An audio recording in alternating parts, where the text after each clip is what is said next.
horas e 57 minutos. Muito bem, agora sim, conforme anunciamos já no estúdio Bandeirantes, Ricardo Tozzi, a gente já tava batendo o maior papo aqui fora do ar. Falei, Tozzi, vamos abrir o microfone pra gente falar e agora dividir com toda a nossa audiência. Seja mais uma vez muito bem-vindo, sempre um prazer, uma alegria te receber, viu, Tozzi? Querido, brigadíssimo. Eu que agradeço mesmo pelo espaço, por estar aqui, eu gosto de você. Tamo junto. Tozzi sempre com novidades, não é? Isso que é bom, sempre tem coisas boas para falar, vários projetos. Da última vez que a gente gravou, que a gente fez, foi em 2024. Você estava com uma peça muito bonita em cartaz no próprio Teatro UOL. No Teatro UOL. No próprio Teatro UOL, que se chamava Ainda Dá Tempo, com um colega, um amigo querido que era o Norival Riso, grande elenco. Agora já um outro espetáculo, também lá no Teatro UOL, no Shopping Pátio Genópolis, que é Toque Toque. Exato. É uma comédia divertidíssima. Tem os seus negócios também, que é isso que a gente estava falando nos bastidores, que é a Casa Cascais, que continua firme e forte. Sim. Muitas coisas para a gente dividir aqui com os nossos ouvintes. Da sua história de vida, que isso dá uma entrevista à parte, mas quero compartilhar aqui com os nossos ouvintes, porque é uma inspiração, é mesmo. É uma história que a gente pode, sempre há tempo, né, de mudanças na nossa vida, e você é um exemplo disso. Sempre. Mas queria começar falando, né, da novidade, que é justamente Toque Toque. Eu já recebi algumas semanas a Yara Janra, que está no elenco também. Ela é demais. E essa peça ela já foi vista por mais de 1 milhão de espectadores. E o elenco é rotativo, né? Eu já assisti no Gazeta, assisti no Procópio Ferreira. Exato. E assisti agora vocês também, essa nova formação. Você, Daniel Dantas, a Yara, a Gisele Thier, a Sara Freitas e o Miguel. E o Miguel, direção do Alexandre Reineck. Alexandre Reineck. Em cartaz lá no Teatro UOL. Já quero perguntar assim, mas logo de cara, qual é a sua mania, o seu toque? Você tem o jeito de ser muito metódico, Tozzi. Cara, será que eu sou tão metódico assim? Eu tenho uma lua em Capricórnio, eu gosto de astrologia. Eu tenho uma lua em Capricórnio que me traz assim, eu sinto muito pé no chão, sabe? Eu sinto muito preto no branco. Então na minha cabeça não faz sentido fazer coisas que não fazem sentido fazer. E com isso eu sou muito crítico, assim. Mas aí isso me dá um pouco de questões metódicas e tudo mais. Eu amo rotina, Danilo, amo rotina. Eu acho que a rotina traz pra gente, desde que você escolha o que você vai fazer, sempre tá bem, harmonicamente. Sendo esporte, comida, sono, trabalho. Eu tenho uma questão muito séria com barulho. Se eu for diagnosticar, eu sei que tem uma síndrome aí. Por exemplo, você quer me enlouquecer, você liga o micro-ondas, quando o seu prato ficar pronto, você não tira o prato de dentro e fica assim...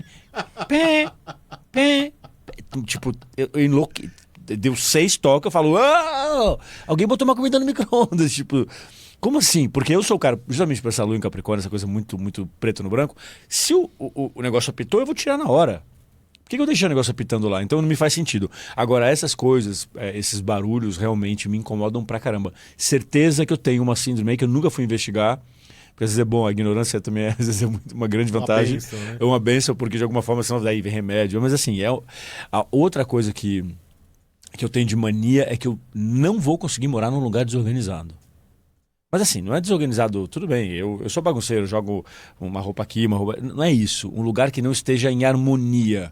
Que eu me sinta entulhado, com coisas a fazer, com coisas empilhadas. Bicho, essa energia comigo não rola. Tozzi, eu me identifiquei muito com a peça, não à toa, já fui assistir 3 vezes para ver se eu consigo me tratar vendo vocês ali, porque eu tenho muitas manias. Jura? Mas muito Quais toque, são? Fala as maiores. Não, de simetria, de organização. Hoje eu cheguei 6 da manhã na redação. Eu já organizei todos os computadores, notebook, os fones de ouvido dos colegas todos. Mentira! Já organizei as cadeiras, tirei papel, joguei fora. A Bia tá concordando aqui, porque é prova. Porque você não consegue ficar num lugar também desorganizado. Não consigo. Minha casa assim toda ajeitada, certinho ali. Já cheguei aqui, coloquei ali. Tá ali, ó lá. O controle remoto, todos organizados ali, junto com o mouse. Que maravilha. É um toque. Não sei se é uma maravilha, Tozzi. Não, mas isso atrapalha a sua vida? Não. Atrapalhar não, mas eu me sinto em paz. Mas se, por exemplo, por acaso, vamos supor que aqui você não tivesse tempo, não conseguisse se organizar, você se sentiria mal? Me sentiria mal. Me sentiria mal. Isso atrapalha um pouco. Porque nem sempre o lugar tem o seu domínio, você tem o controle. E aí na peça, claro, não quero falar aqui sobre, né, a minha pessoa, os meus toques, as minhas manias, mas é que na peça que o Tosi está fazendo, que é uma comédia, mas isso que eu achei o mais legal do espetáculo, porque a gente vai dar risada, a gente vai gargalhar, a gente vai se divertir, mas o final, que eu não vou estragar aqui, ele é muito emocionante, não é? Sim, De mostrar a amizade, o companheirismo, sim, entender o outro, sim. a empatia, a ajuda, essa mensagem que fica Sim. no final do espetáculo, que é o mais importante. E é claro, além das coisas engraçadas, porque são 6 personagens, cada um com uma mania diferente, com um toque diferente, na sala de um consultório, esperando o médico, que não chega, tá atrasado, né? O seu personagem, ele tem qual mania, Tosi? Ele conta tudo, absolutamente tudo, desde que ele acorda até a hora que ele vai dormir. Então eu tô aqui, eu já sei quantas cadeiras tem, quantos microfones, quantas vezes você falou oi, quantas vezes ela teclou no computador, eu conto tudo. O personagem, Sim, o Vicente, personagem, conta tudo. E é uma loucura porque ele vai pro médico, porque a mulher dele fala: amor, se você continuar contando, a gente vai se separar. Então ele fala: pô, não entendo, isso aqui é puro prazer pra mim. Ele ama contar tudo. Então ele chega no consultório já sem fôlego, falando pro cara, ele encontra o personagem do Daniel Dantas, e fala: desculpa, eu tô sem fôlego, acabei de subir 4 andares a pé, no total de 88 degraus, escalei tudo em 23 segundos, 73 centésimos. Tipo, a cabeça dele é um cronômetro. Então é engraçadíssimo, porque ele é quase meio que um pseudo-gênio, ele tem uma capacidade alucinante, realmente. Ele podia estar trabalhando, sei lá, num banco, na NASA, sei lá onde. Ele é taxista, mas de qualquer forma, isso deve incomodar as pessoas, né? Então. Imagina você ficar contando o que a pessoa faz. Casado com a pessoa que faz isso. Então é muito louco, porque uma das personagens fica indo muito ao banheiro e ele fica: meu Deus, ela foi já 4 vezes. Quantos sabonetes é que ela usa por ano para tomar banho? Então ele começa a calcular tudo. Quantos litros de água, os números de descarga. É muito engraçado. E ali, além do seu, tem a síndrome de Tourette também, Tem não é? Tourette, que eu acho que é o mais fora socialmente o mais diferente, né? Porque a síndrome de Tourette, você tem fala palavrões, coisas que saem aleatórios, faz gestos obscenos, manda a pessoa para aquele lugar aleatoriamente. Você está se consultando com um médico e ele fala: enfia não sei o que, não sei aonde. É incontrolável, não é? É incontrolável, e eu acho que é a síndrome mais trágica de alguma forma, né? Porque imagina você explicar para a pessoa que está mandando ela para aquele lugar, que na verdade não tem como. É uma doença, uma síndrome, né? É uma síndrome bem, bem forte. Claro que no personagem do Daniel Dantas, o autor colocou uma tinta excessiva ali, uma carga maior, mas assim, eu sei que tem pessoas que são como ele ali na peça mesmo, entendeu? Que saem falando e tendo reações e coisas muito aleatórias. Só que, então, o que você falou, eu concordo 100%, porque eu acho que tem essa peça hilária, né, esses 6 pacientes, pessoas com transtorno chegando ali no consultório do médico, e é engraçadíssimo porque um não aceita o negócio do outro e tira sarro, e um acha que o outro é mais maluco do que ele, enfim. Mas, cara, tem uma coisa do abraço que eles se dão, né, ao espetáculo, e aceitam, e eles estão ali todos no mesmo barco. Tem uma coisa de tentar construir alguma coisa para eles conseguir evoluir, porque é trágico na vida das pessoas. O legal dessa peça é porque ela aborda uma questão que é uma questão na vida das pessoas, né, para quem tem isso, de uma forma completamente hilária, aceitando o que cada um tem, e eles se unem para tentar melhorar. Eu acho isso bem bonito. Assim, a mensagem que você falou, eu concordo 100%. Eu acho isso muito legal. Hoje tem peça, hein? Olha, vou passar aqui o serviço, Toque Toque, em cartaz no Teatro UOL, dentro do Shopping Pátio Higienópolis, às sextas, às 8 horas da noite, aos sábados, dobradinha. Às 8 e mais tarde, às 10 da noite. E no domingo, mais cedo, às 18. Então, hoje, sábado, tem às 8 horas e às 10. E amanhã, domingo, às 6 da tarde. O teatro fica dentro do Shopping Pátio Higienópolis, na Avenida Higienópolis, 618. E aí você está fazendo uma comédia, e eu já gabaritei todos os seus espetáculos, né? Os Guardas de Tarde, Jogo Aberto, Sim. Ainda Dá Tempo. Sim. Você fez Réu com a Bárbara Paz, foi a direção do Babenco, né? Acho que foi um dos últimos espetáculos que ele dirigiu, não foi? Acho que foi o teatro foi o último, né? Teatro. Acho que teatro foi o único, na verdade. Ele nunca tinha dirigido teatro, o Babenco. Foi essa peça e só. Agora, eu sei que esse gênero comédia, seja no teatro ou na televisão, te pega muito, né? Você gosta de fazer comédia, né, Tosi? Gosto muito. Eu acho, Danilo, que cada arte precisa se comunicar, né? Cada arte da sua forma. Eu acho que o teatro, a dramaturgia, a teledramaturgia, de alguma forma, ela vale quando ela se comunica. E eu acho que a comédia, né? Se comunica, eu digo, por que ela existe? Para se comunicar com o público que está assistindo e ter reações, enfim. Eu acho que a comédia ela quebra assim uma barreira, sabe? A pessoa se entrega ao que está acontecendo, porque o riso é uma forma incrível de você se conectar com as coisas, entendeu? Mesmo quando você está dando risada, até inconsciente de uma coisa que você tem, que você não conta pra ninguém, mas tá se identificando. Então eu acho que a comédia é uma forma de você tirar do público, se conectar com o público, criar essa comunicação enorme e tirar deles coisas que nem eles imaginam, entendeu? Por identificação. E é o momento também que o espectador tá mais relaxado, ele tá ali gargalhando, tá Relaxa. leve, relaxa, Ele relaxa. e aí a mensagem atravessa. Eu super acredito nisso. Eu acho que é como você disse, a pessoa vai lá pra ficar rindo, mas ela sai com uma mensagem. E com essa turma, com esse grupo, você já tinha feito alguma coisa com o Reineck? Não. Com o Reineck não. Eu tinha feito com o Daniel Dantas, que a gente fez Cheio de Charme junto, né? Que ele era o pai da personagem da Leandra Leal e eu gravava muito com ele. Adoro o Dani, ele é maravilhoso, ótimo ator e tudo mais. Com esse elenco só.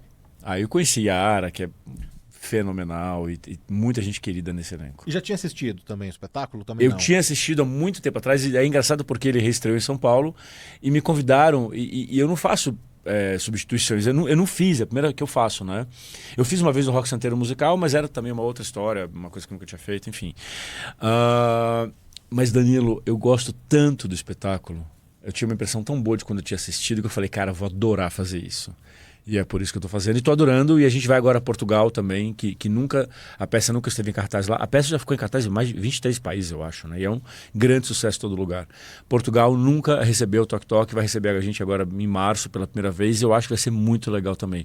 Eu já fiz teatro em Portugal com o Giannichini, né? Com os Guardas do Tage. E foi maravilhoso. O público de teatro português é incrível. Eles têm essa cultura, né, de ir bastante ao teatro. E eu acho que Toque Toque vai ser, assim, transformador ali. Vai todo mundo. Esse mesmo elenco. O mesmo elenco.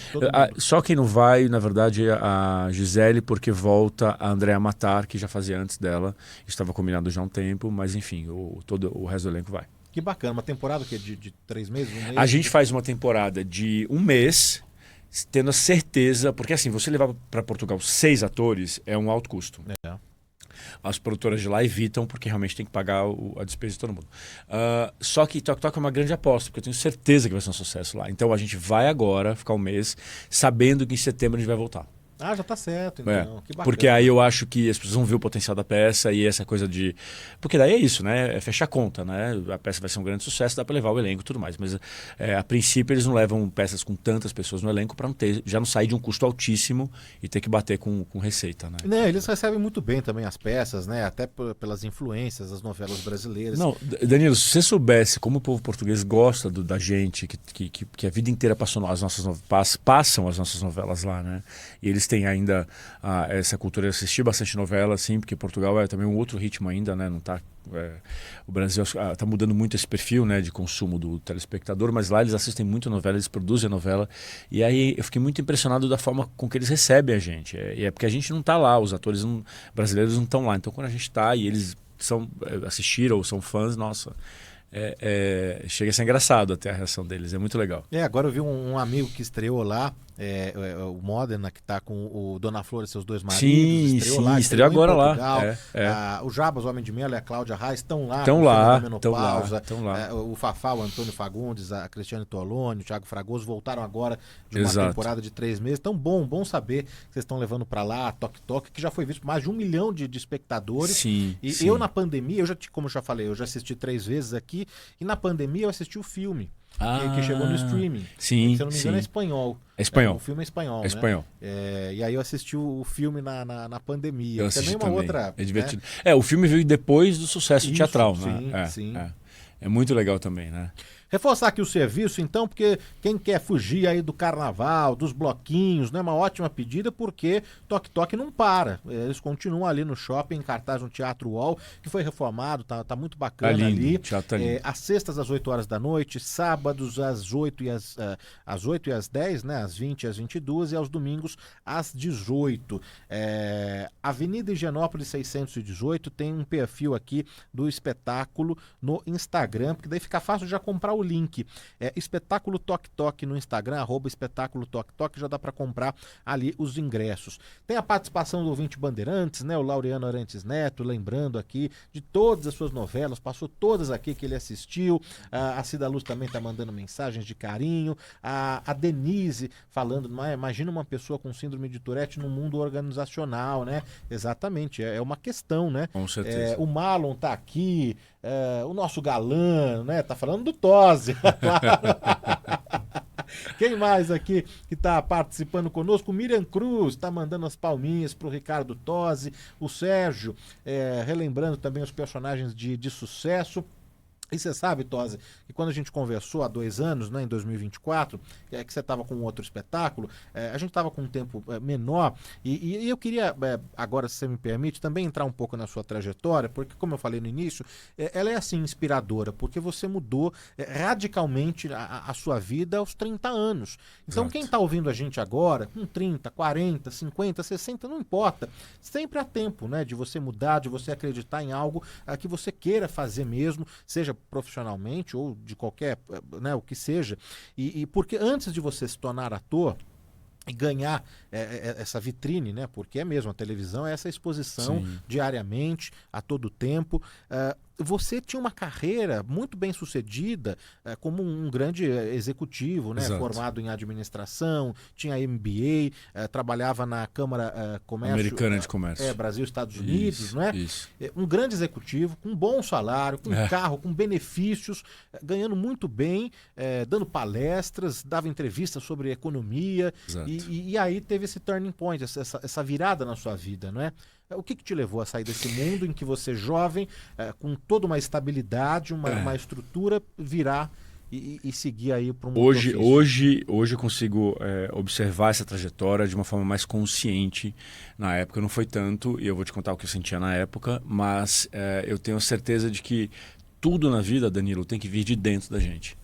O autoconhecimento, saber quem você é de verdade não é fácil, mas é um dos maiores desafios, mas eu digo desafio / obrigação que nós temos aqui na Terra. Porque o que acontece? Se você não souber quem você é, você não projeta nem para o mundo, não se projeta de verdade, não se coloca de verdade e não vai ser bem sucedido, porque a gente tem talentos.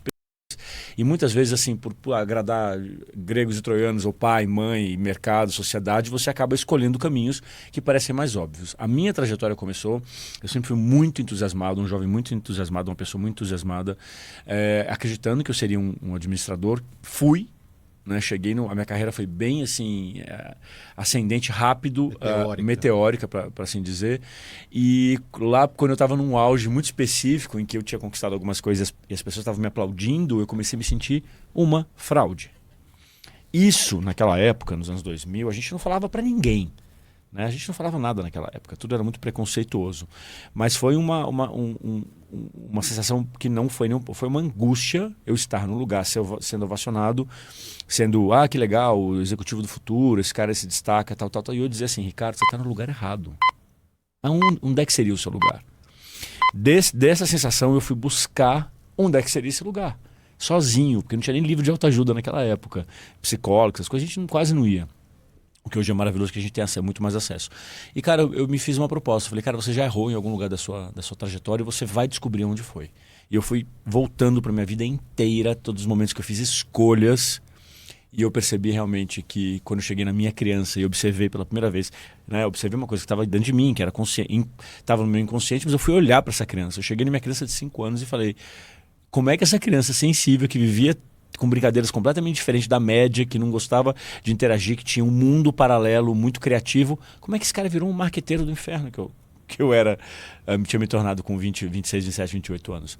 E aí eu falei, cara, você errou, não tem o que fazer agora, mas fique sabendo que você precisa trabalhar com criatividade, com coisas. E eu pensei, vou criar um hobby. Olha como toda grande mudança começa com pequenas mudanças. Eu simplesmente pensei, vou começar a pintar quadro porque eu amo arte, eu preciso disso. Sempre gostei e eu apartei isso da minha vida. Não, diga, perdão. Para tentar agradar todas as expectativas que as pessoas tinham sobre mim. Mas então na infância, na adolescência, você tinha um contato com a arte. Eu sempre era o cara que o desenho ganhava o prêmio na escola. Mas eu tinha a sensação, Danilo, porque eu gostava, eu parei em algum momento que eu fui muito esportista, eu parei por uma questão de me ocupar com outras coisas. E eu falei, cara, isso é uma coisa que eu amo, vamos retomar como hobby, para você ter um alento na tua vida, porque você vai trabalhar como executivo, você já escolheu, você está formado, você tem várias formações, sua carreira é um sucesso, você não vai trocar. Mas vamos criar esse hobby para você ter uma coisa que, sei lá, oxigene seu cérebro, enfim. Comecei a pintar, bicho. Comecei a pintar de uma forma exagerada, fui na loja, sempre fui exagerado, comprei todas as tintas, todas as telas, tudo que podia imaginar. Fui para casa, levei e comecei a pintar loucamente, quando na verdade o universo me comunica que eu podia fazer o que eu quisesse da minha vida, porque olha o que aconteceu. Sem a menor pretensão de expor isso, um amigo foi na minha casa, viu as telas e falou, peraí, mas o que é isso aqui? Eu falei, nada, isso aqui é meu. Isso aqui é meu, isso aqui é coisa minha, loucura, preciso disso. Aí ele falou, não, mas é muito legal. Eu falei, não, que legal o quê? Isso aqui é pra mim, não é pra ninguém ver. Ele falou, posso expor isso aqui, que eu tô inaugurando uma galeria? Olha como o universo trabalha as coisas. Eu falei, com muita insistência, eu falei, pode. Danilo, em 2 semanas, de 11 das primeiras telas que eu pintei na minha vida, 9 foram vendidas. Esse é o tapão que eu recebi do universo dizendo, brother, vai fazer o que você quiser. Não tem regra. Em 6 meses eu já era um artista plástico com marchand, metro quadrado com valor já no mercado. E eu falei, cara, que loucura. Hoje eu ganho vendendo quadro que eu pinto de madrugada. Eu não dormia essa época. Eu pinto de madrugada tanto quanto eu ganho como executivo e era bastante dinheiro. E aí foi que eu pensei, continuar pensando muito, eu falei, mas não é isso, eu acho, porque eu preciso de equipe, eu preciso de turma, eu preciso trabalhar com as pessoas. E falei, o que seria então o teu grande tesão na vida? E eu falei, eu vou ter que assumir uma coisa para mim mesmo, porque assim, eu sou um grande espectador e admirador de teatro. Então, mas esse é o ponto que eu queria chegar. Você sempre teve essa formação de plateia, de assistir, você consumia? Cara, o brasileiro não tem essa cultura, né? Enorme cultura de ir a teatro, mas eu gostava de ir.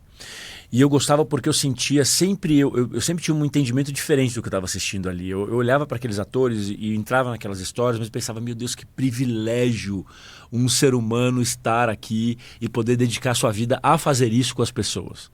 Eu tinha essa sensação. Nunca me esqueço de uma vez que eu estava com uma namorada assistindo uma peça de comédia do Fagundes e eu acabei o espetáculo chorando. Ela falou, o que você está chorando? Isso aqui é uma comédia. Eu falei, não, é porque eu entendi o que ele quis dizer. Eu fui tocado por aquilo de uma forma na minha alma, mas não era com a mensagem dele, era porque eu devia estar ali também fazendo aquilo. Uma identificação gigante.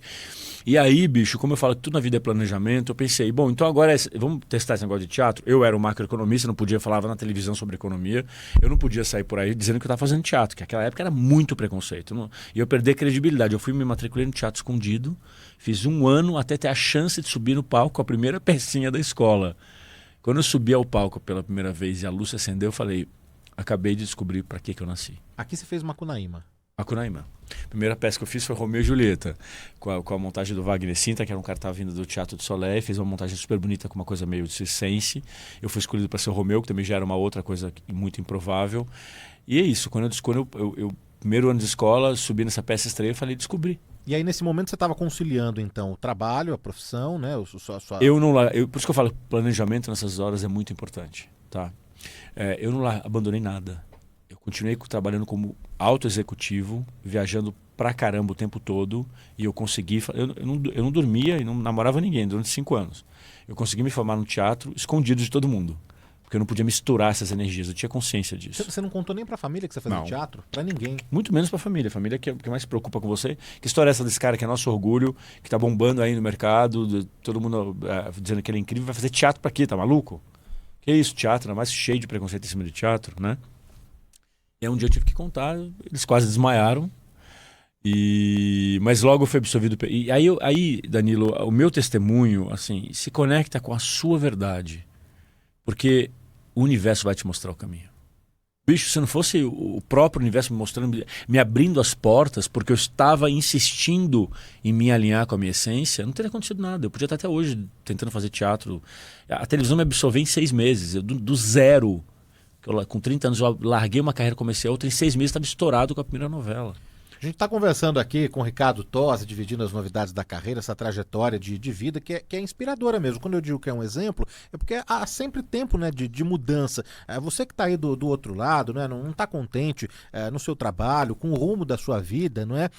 Tá ouvindo aqui o depoimento do Ricardo Tosi, que era um profissional muito bem sucedido, ganhando bem, lidando ali com o presidente do Banco Central, com o presidente do Citibank Global, com um carro, com, né, um alto salário, com benefícios, e aí seguiu o seu instinto, a sua vocação e decidiu mudar radicalmente, né? A mudança ela nunca é fácil, ainda mais quando você está ali como você, né, estruturado, estabelecido. Exato. Porque a pessoa que não tem nada, bom, ali vai mudar. Tem uma coisa emblemática, Danilo, que eu gosto de falar. O meu primeiro salário como ator foi 5% do meu último salário como executivo. 5%, não é 10%. Meu primeiro salário como ator foi 5% do meu último salário como executivo. Precisa entender que não foi uma escolha consciente, vou escolher porque... Não foi por causa de dinheiro. Mas eu acredito piamente que o dinheiro é consequência de fazer o que você nasceu com talento para fazer. Agora, eu fico imaginando de alguma forma, querido, o que seria... Hoje eu estou com 50 anos, né? Já tem 20 anos essa transição. Também muito feliz, me tornei uma pessoa infinitamente mais feliz fazendo o que eu nasci para fazer, e eu tenho um tesão e um amor gigante pela minha profissão. Agora, o que seria de mim hoje, com 50 anos, se eu tivesse ficado na carreira como executivo? Onde eu estaria? O que teria acontecido comigo? Eu não consigo imaginar essa trajetória.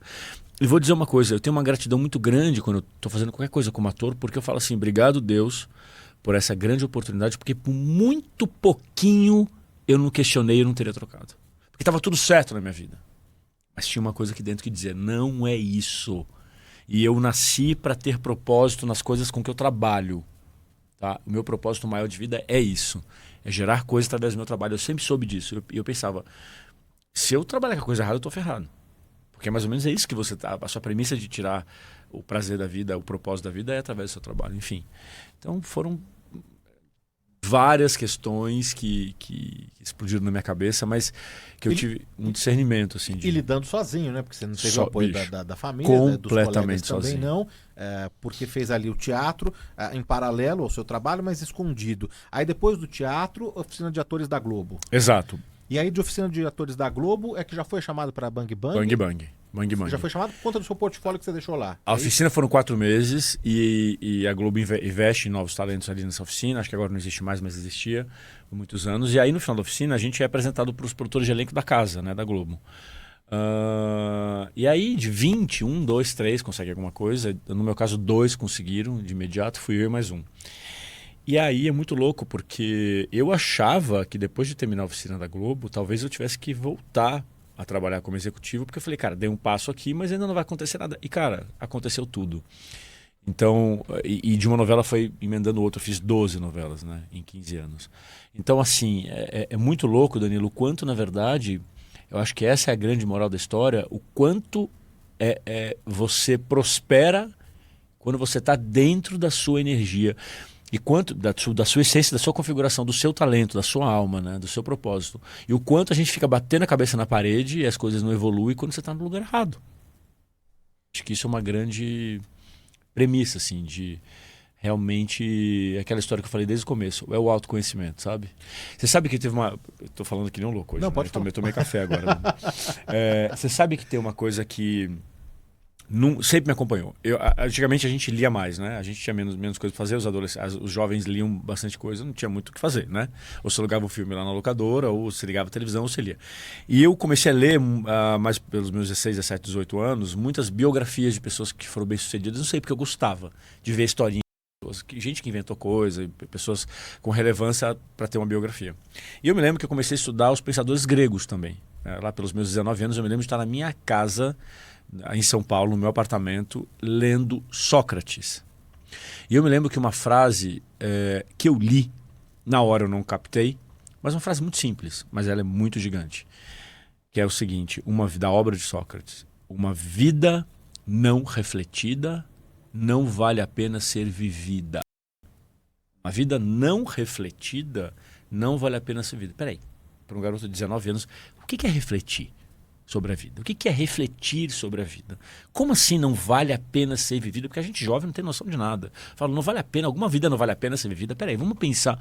Cara, e essa frase me faz sentido até hoje, ela me acompanha até hoje. Quando eu digo para você que esse negócio de evolução só acaba quando a gente vai embora daqui, é porque é contínuo mesmo, a gente está aqui para evoluir. Então, eu continuo refletindo sobre tudo que eu estou fazendo. E geralmente, quando eu estou fazendo muito sucesso em alguma coisa, a minha sensação, a partir dessa postura de refletir, é que, opa, eu já aprendi esse negócio, qual é o próximo? Então, eu sou um cara que tem escolhas muito improváveis, que eu estou, às vezes, fazendo uma coisa de muito sucesso, que eu falo, mas pera um pouquinho. Antes desse negócio baixar o fogo e começar a dar errado, será que eu já não aprendi isso, tem que passar para uma próxima coisa? Então você vai vendo que a minha vida é ressignificar sempre o meu propósito. E isso é muito legal, porque isso faz você levantar da cama todas as vezes com entusiasmo. Porque você vai continuar fazendo uma coisa que te desafia e te faz sentido. Mensagens de carinho aqui pro Ricardo Tosi, muita gente participando. Vamos lá, vamos ouvir aqui o que diz o nosso ouvinte. Bom dia, Danilo. Tudo bem com vocês?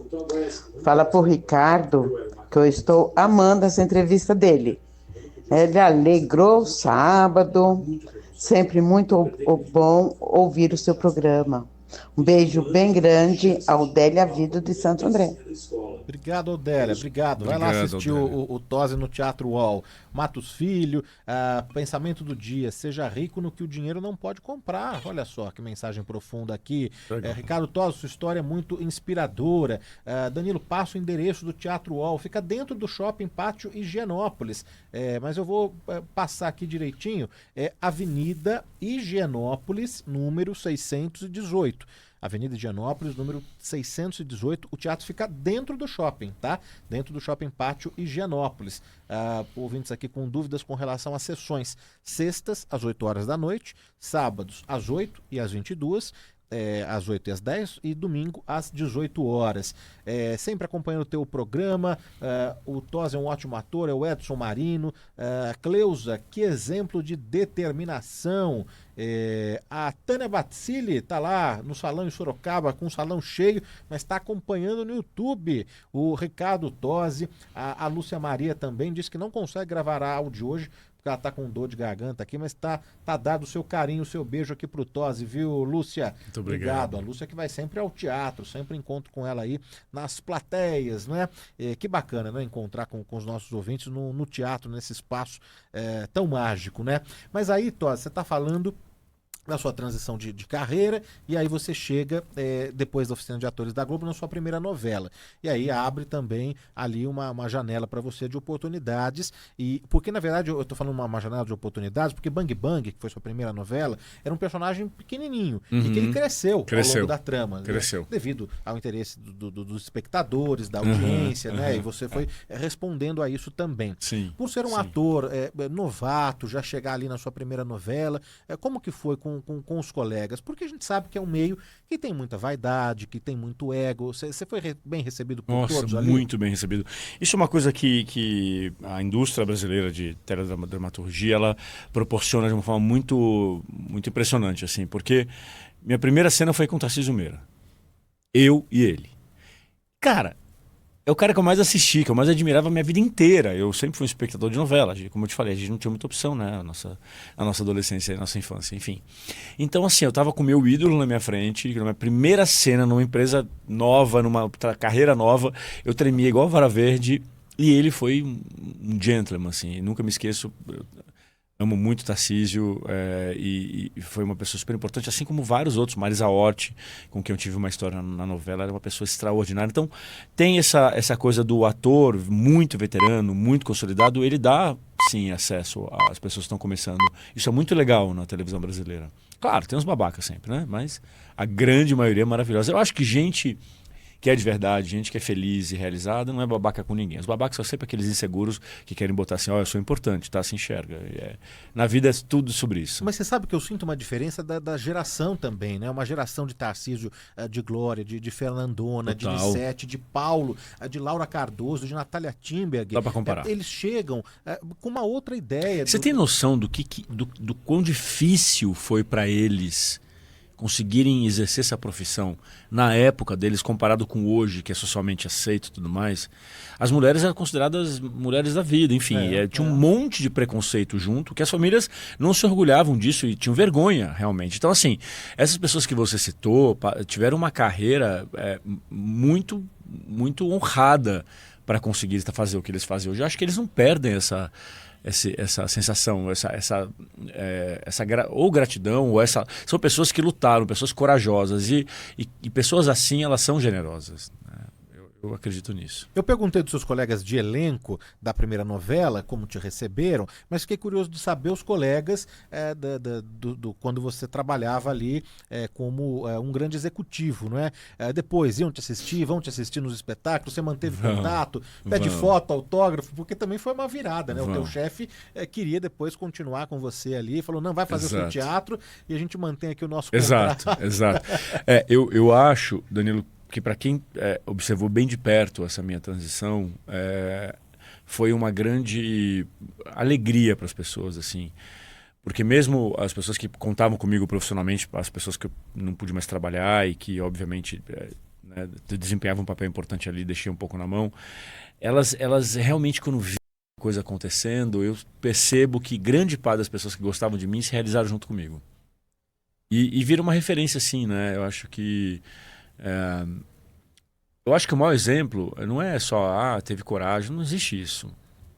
Na verdade, teve investigação para descobrir qual seria o propósito. Então, como tudo aconteceu e as pessoas me veem muito realizadas, tem sim, a galera da minha época lá, eu trabalhei com muita gente, eu tinha uma equipe muito grande, eu treinei 800 jovens naquele período, que eu era executivo, e todos eles têm uma relação de muito carinho comigo e uma certa admiração, e é recíproco, porque são pessoas que estão na minha vida, muitas delas, e são pessoas extraordinárias. Olha, tem tanta gente aqui surpresa, né? Eu sei que você já contou essa história várias vezes, né? Mas tem gente que se surpreende, né? O Vitor aqui de Itaquera não imaginava essa história, essa trajetória do Tozzi, muito bom. Agora admiro ainda mais o Ricardo Tozzi. Obrigado. Precisava escrever uma peça, né? Um livro contando a sua história e ajudar muita gente, diz ele aqui. A Cláudia Rosana, os ouvintes estão me cobrando aqui para falar de uma novela. Sim, vai dar tempo de falar dessa novela. O Tozzi já até sabe qual é. Tem mais duas de áudio, aí sim eu já entro nesse novelão aí. Vamos lá. Bom dia, Danilo. Bom dia, Ricardo. Meu nome é Maria Luísa, eu falo de São Paulo, bairro de Santo Amaro. Ricardo, você é lindo fisicamente, mas infinitamente mais bonito por dentro. Que história de vida.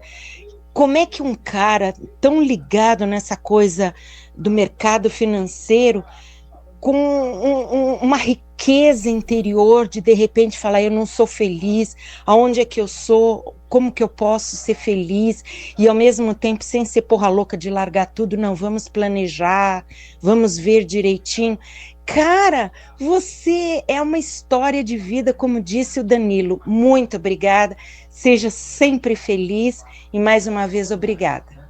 Oh, que amor, muito obrigado por essa mensagem linda, fiquei feliz. Rubem de Bertioga, São Paulo. Uma vez também li um livro que o título era Uma Vida de Propósito. E parabéns a esse testemunho desse ator aí. Tá aí algumas das participações dos nossos ouvintes, não é? E eu vou ser linchado aqui se eu não entrar nesse assunto. O Tozzi já até sabe qual é, porque depois de tantas novelas, bom, a primeira é Bang Bang, depois Pé na Jaca, fez Malhação também, Guerra e Paz, Caminho das Índias, Insensato Coração, mas chega uma novela que veio sacudir aí a audiência em 2012, Cheias de Charme. Eu lembro de assistir em casa com toda a família, meu pai, minha mãe, minha irmã, juntos ali no sofá, assistir a história das empreguetes, né? Da Thais Araújo, da Leandra Leal e da Isabelle Drummond.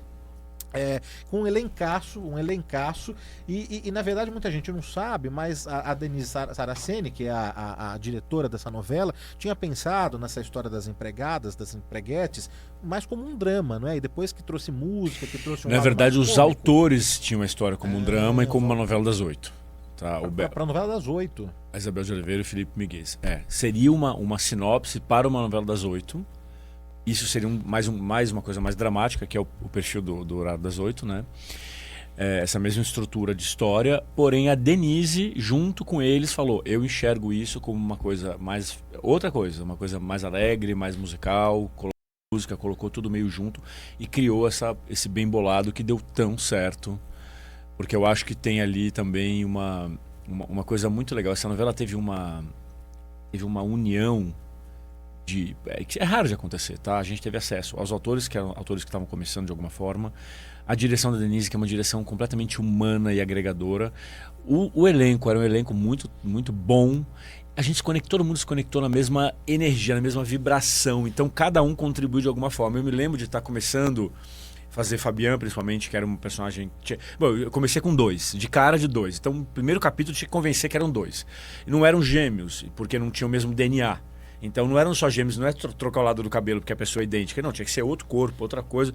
Para mim foi um desafio grande, então eu vou construir um completamente de verdade, que era o Inácio, completamente real, pragmático, tal, lutador, né? E um maluco, um doidão.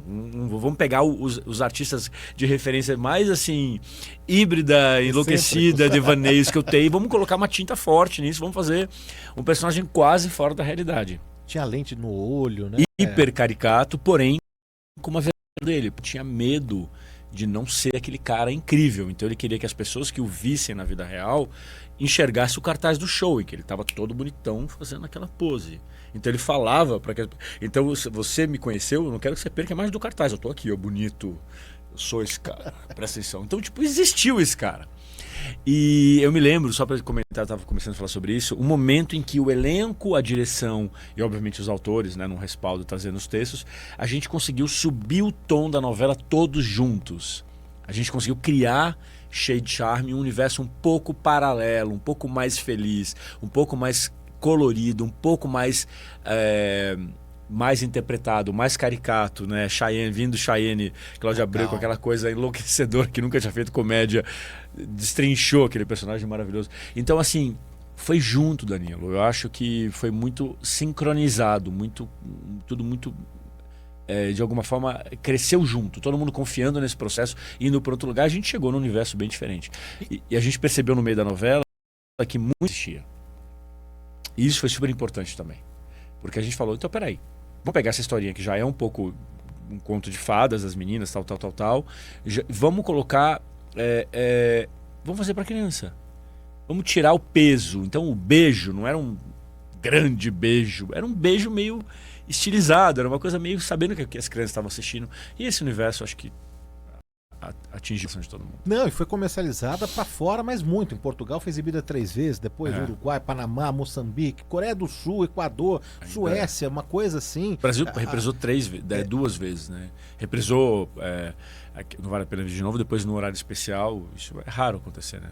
E aí aquele sucesso das empreguetes, eu conversei, não tem muito tempo com a Isabelle Drummond, numa entrevista aqui pra rádio, e aí muito se falou dos spin-offs, né, dos derivados de um filme, de uma série. Eu sei que você é muito cobrado, não só você, a Cacau, né, a Cláudia Abreu, de voltar com a personagem, que aliás até voltou agora numa novela, não é que ela voltou, ela soltou o bordão numa novela agora recente, né? Uma novela que eu participei também, fizeram uma... A Dona de Mim? Não. Dona de Mim. Eu né? participei com um cara muito parecido com o Fabian, que entrava na história da Cláudia e da Cacau, e aí me chamaram para fazer, falaram, você tem que fazer, super afetiva a participação, e eu acabei fazendo um ator também, então muito próximo ali da energia dele. E aí, em que pé que tá isso? Na época foi muito falado do filme, da série... Acho que essa é a pergunta que mais me fazem em entrevistas, cara, em que pé tá isso? Eu também não sei em que pé tá. O pé existe, o pé tá andando devagarinho, mas existe. A grande questão, acabou a novela, aquele sucesso, a gente pensou, vamos fazer um filme. De cara. 3 meses depois a gente estava lendo um roteiro. Não estava bom o roteiro. Perdeu um pouco a essência do negócio, foi uma produtora que encaminhou uma coisa para uma outra. Então os autores vão ter que... Não era feito pelos autores. Então os autores vão fazer o roteiro. Aí começou. E aí todos os atores, os protagonistas dessa novela são super ocupados e tem uma agenda. Então toda hora alguém não podia, porque todo mundo tá vendo novela, filme. São atores que produzem muito. E o time foi passando. Então assim, a vontade existe, ela sempre renasce, o projeto existe. Eu sou pragmático, né? Eu tenho a lua em Capricórnio, pé no chão. Vai acontecer, Danilo? Não sei. Espero que sim. Se acontecer, vai ser um grande prazer, vai ser uma delícia reviver essa história. Acho que o público brasileiro ainda tem essa memória muito clara, ainda muito próxima, e vai ser muito legal. Mas vai depender de alguns fatores de agenda, de logística, de foco, enfim. E é curioso, né, Tosi, porque para muita gente, ou para alguns, pode ser até incômodo, né, a gente falar de um personagem de uma novela que aconteceu, né, em 2012, mas para outros é um orgulho mesmo, porque é sinal de que aquela produção, aquela pessoa, aquele ator que você aquele ator não, aquele personagem que você pensou, construiu, deu muito certo a ponto da gente falar em 2026 de uma novela de personagem de 2012. Eu estava falando do espetáculo aqui da peça e eu comentei com você que para mim, se a arte não se comunica, ela não vale a pena ser feita. Certo? A arte, pelo ego de um artista, pelo diretor, enfim. Como que eu vou rejeitar ou não ficar feliz com o tanto que essa novela se comunicou com as pessoas? Isso é um grande orgulho. É um grande orgulho, sim. E eu acho inclusive, que esse sucesso se deve ao que eu comentei com você.